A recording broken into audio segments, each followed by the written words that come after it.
The multiplayer side of Halo has always been a little bit more fast and loose. In multiplayer, everything and anything can happen. Oh my God, mother. Oh. We need to be either as good as Halo 2, and obviously that is our bar, is as at least as good, be better as hell, be better. Enjoy your walk back to the beach. While you're working on the project, the bar is sort of a moving target. It can be intimidating for sure. Typically my morning starts with me weeping at my desk for about 30 minutes, and then I get to work. We've really gotten hardcore about instituting afternoon playtests. Okay, it's territories, 15-second respawn time. And it's become fundamental in how we're working on the game. Oh, Froman. Oh, you're so close. From day one, people have been in there playing it, which really refines the gameplay. It was horrible there. Oh, who broke territories? I think Halo 2 multiplayer has been played like 4 billion times. Competing against yourself is stressful. Coming up with these scenarios that people play over and over again. Now, how can we rethink that and create something that's new and interesting? We started getting more into these asymmetrical maps where it's offense versus defense, where that's a choke point that you want to hold. And I think high ground is an example of that. Some of the specific things that we tried out were having a wall that you have to get past. That sort of defined whether you won or lost the game. And then we stuck some towers in, and we put AI gunners on all the towers. So as you're running up the hill, you're just getting tagged by all these AI guys. That's the direction that we went. We're like, whoa, that's way too hard. In this version, the wall is actually perpendicular to the hill. And in the final version of High Ground, that wall has been rotated 45 degrees because it had 2 turrets up here as well as 2 turrets in the other tower. So there was a lot of firepower coming down on the hill. That got all simplified into 1 turret actually right above the gate, which we felt was not as brutal to the attackers.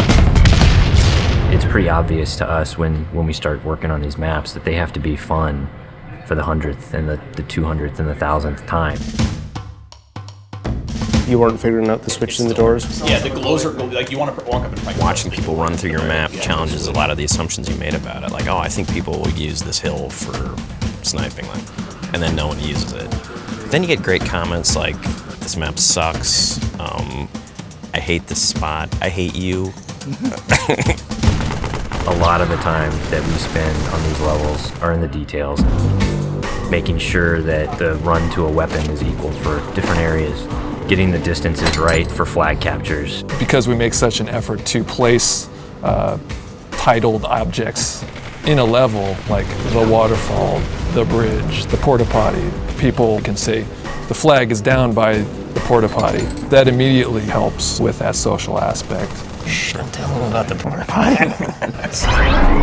One of the things that we talked about in pre-production was player movement, and that's where the man cannon came from. There's different ways to move the player around the map. In Halo 1 and Halo 2, we had these teleporters. Although it was a great way to get around quickly, it didn't provide as much inherent danger as the man cannon does. There's almost nothing more rewarding than sniping a guy out of the air as he's man cannoning across the map.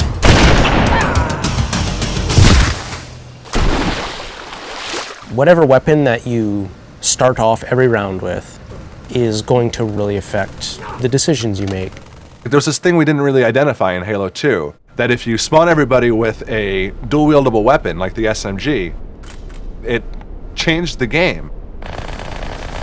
People stopped meleeing and people stopped grenading because when you're dual-wielding, you can't do either of those.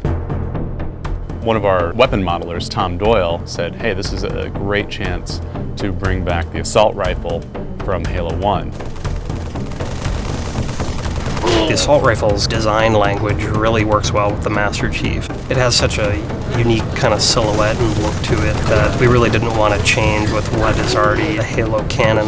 But in terms of design and gameplay, it's been adjusted pretty considerably. The weapon has a kind of a shallow clip, so it came down to how best do I use my melee attack, or how best do I use my grenades in order to tip that fight a little bit over in my favor. The assault rifle works really well with the golden three things of Halo, which are weapons, grenades, and melee. The different kind of weapons that you get to use now, the way that they're balanced against each other, the way the weapons are placed on a map, it brings a certain something to the map that just makes it play right. You have a situation which is very common, two guys get into a fight. Is there a way to mix that up? Say you start getting hit by a battle rifle from behind. Let's say you have a bubble shield, you drop it, all of a sudden you're completely shielded from this guy who is firing on you. Or you have a trip mine and you realize a warthog is barreling towards you. But you deploy the trip mine at the last second. And yes, you die, but you take out those damn bastards that just ran you over. When you are done as a group playing together, the first thing you want to do is talk about it. Every game you play, you're going to be having a save film that you can stop time, shift camera angles. When you watch that. Oh, look at that! No sucks! I think being able to share it with your friends makes the smack talk even more powerful, because it's not just, oh, I just shot you in the head from across the map. It's, I just shot you in the head and let's watch it in slow-mo. It's really going to help people improve their play if they can see it from the enemy's perspectives. You'll be able to watch where they go, what weapons they pick up, in what order. We've done a lot of paper, we have all the specs, but there's a significant part of that that's not yet finished. The big challenge ahead of us now is to make sure that we get everything that we can in the game. We're going to be what we're going to be, and we think it's really good, but everybody's expecting it to be really good, so we got to beat those expectations somehow. That's what's tough, yeah. That's what makes me cry at my desk.